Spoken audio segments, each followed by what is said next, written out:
My mentally unwell mother-in-law suddenly needs surgery where we live after finding out I'm heavily pregnant and is demanding that we house her.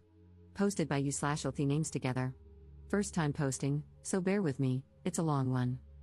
A little backstory for context: I'm 8 months pregnant, and we already have a toddler. We moved about 4 hours away from my mother-in-law shortly after our toddler turned 1. My husband found better work here, and we no longer had to deal with my mother-in-law showing up at our house multiple times per week to help with our toddler. Win-win. My brother-in-law and sister-in-law have 1 toddler and live less than 5 miles from my mother-in-law. My brother-in-law has a different dad than my husband, who has since remarried. My sister-in-law has both parents, who live about 15 miles from them. My husband's dad passed away when he was 12, and both of my parents have also passed. This makes my mother-in-law our children's only living grandparent, which comes into play later.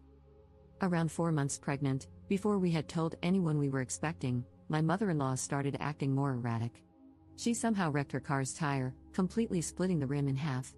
She was later found walking around her apartment complex barefoot in the middle of the night, claiming she was looking for her dog, who was inside her apartment. Then, she started beating on her neighbor's door around 2 a.m., enough to cause significant damage because she said she needed a phone charger. We assumed mental health issues or that she had started drinking again and deemed her unsafe to drive. My brother-in-law and sister-in-law begged us to drive down to fix her car and take it back with us until they figured out what to do. They worried that if the car were at their house, she would just take it back. So, we drove down, fixed the car, and brought it back with us, where it has since been killing a patch of grass in our yard. About a month ago, things seemed to have smoothed over, so we told my brother-in-law and sister-in-law we were expecting. We asked them to keep the news to themselves until we were closer to delivery, but they told my mother-in-law shortly after. Lesson learned. My mother-in-law immediately spiraled. Suddenly, she needs a surgery that can only happen where we live. She told me she had scheduled the procedure and would need me to pick her up and take her to the appointment because we have her car. Turns out, this appointment is just with a specialist to determine if she even needs the procedure. She scheduled this appointment for next week. I let her know I was summoned for jury duty next week and had a doctor's appointment of my own, so I couldn't miss more work. At this point, my mother-in-law started pulling in my husband's aunts to repeatedly call him, insisting there's no reason we can't pick her up over the weekend and let her stay at our house until the appointment. Of course, my mother-in-law agreed. They argued that none of this would be necessary if you hadn't essentially stolen her car. My brother-in-law and sister-in-law refused to drive her more than an hour closer to us and insist we should just give her the car back so she can drive herself home. We told them we aren't holding her car hostage. If they drive her here, she can have it. We have enough to worry about as it is without adding my mother-in-law to the mix, but we can't make a round-trip drive down there. Last night, my husband called her and asked if she could at least reschedule for September, when we'd have more time to figure out the logistics. She refused. Why? Because if she doesn't get seen until September, she won't be able to have the surgery until after I've had the baby.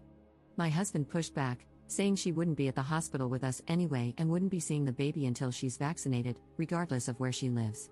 She started screaming that he's never done anything for her, that our children deserve to have grandparents, and that if we won't take care of her when she needs medical attention and are going to keep her away from her grandchildren for no reason, we'll regret it, etc. My husband got upset and told her she wasn't the problem, but the timing of the appointment was, and she should reschedule. At that point, she called him a hateful bastard, so he hung up. We haven't heard from her since, but we have heard from the aunts again.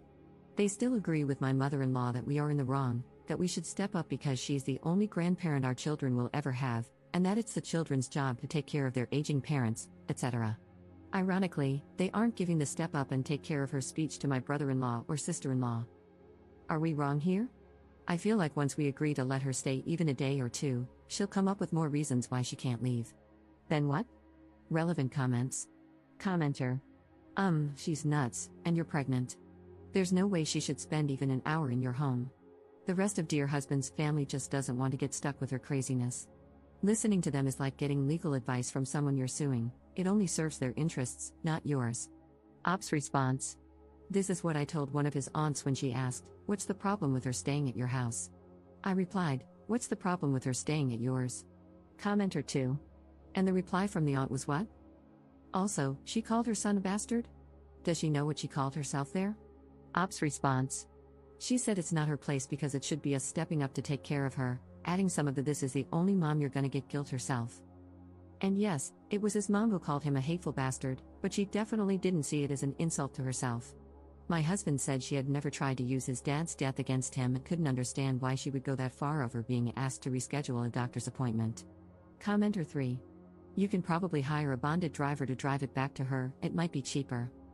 A dark thought does cross my mind, though. Have the car checked by a mechanic before you return it to her.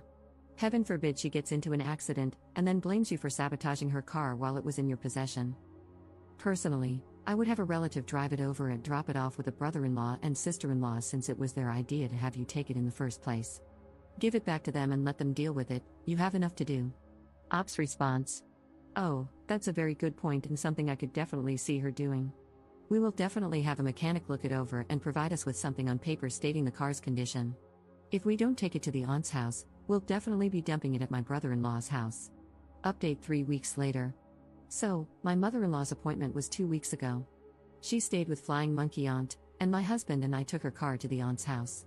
I stayed in the car with our toddler while my husband walked right past his mom, who was waiting for him in the driveway, and went straight to his aunt on the porch. He handed her my mother-in-law's keys and said, "We still don't feel that she is safe to drive, but if you do, you can be the one to give her the keys back." We had taken the car to a mechanic, who performed a multi-point inspection and provided us with a report stating that the car was in excellent condition.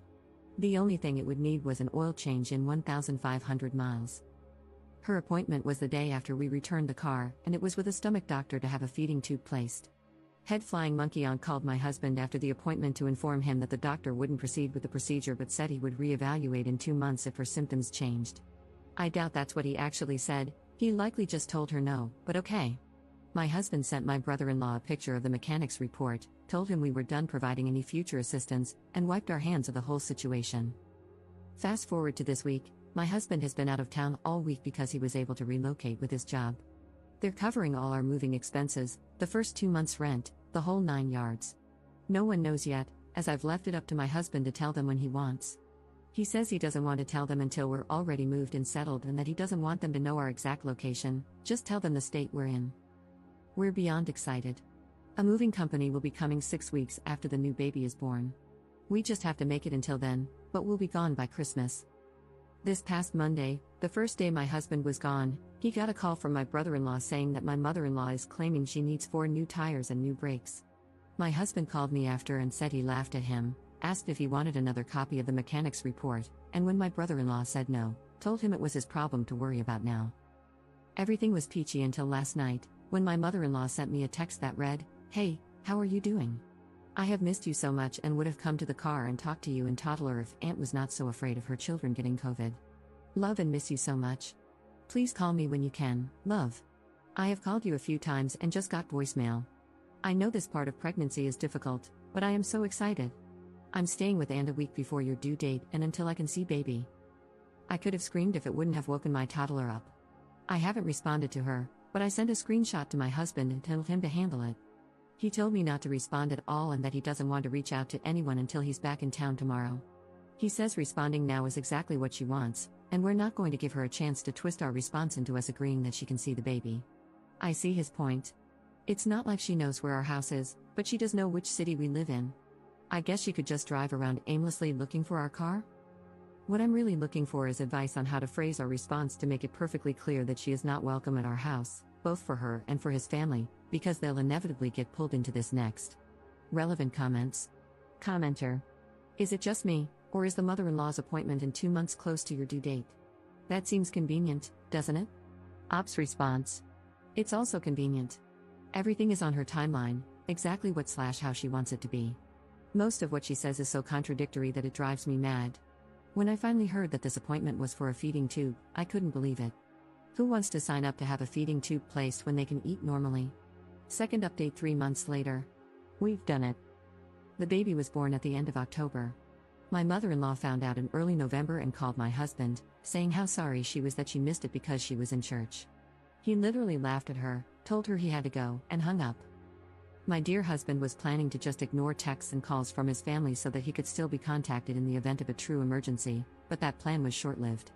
The head Flying Monkey called to say that my mother-in-law would be coming to our house to see the baby for a few days the following week and would leave after her doctor's appointment. She had made another appointment for a feeding tube after the first doctor refused to do it. My husband remained so calm. He just said, "We've moved out of state, and when she started asking for our new address to send gifts for the baby, he simply said that we didn't need or want anything from them, had to go change a diaper, and hung up. We moved that following weekend. So far, we've enjoyed a peaceful Thanksgiving, a wonderful anniversary, and are ready for a Merry Christmas, just the four of us. My husband blocked his family with the exception of his brother. I didn't want to push him to block anyone, so it's nice that he's come to this conclusion on his own, and our future looks so calm. Relevant comments. Commenter. Congratulations, I love reading the threads where the ops and their spouses actually do something about the problem. You and your dear husband are awesome. Ops response. 6 months ago, I was talking to / texting my mother-in-law every day. She would start calling around 5 or 6 a.m., and it was so hard to break away from that. 3 months ago, we felt so enmeshed, borderline codependent on her. Even though the daily calls and texts had slowed, it was hard to think clearly. Today? We feel free. Instead of worrying about a fully grown woman, we're able to focus on our growing little family.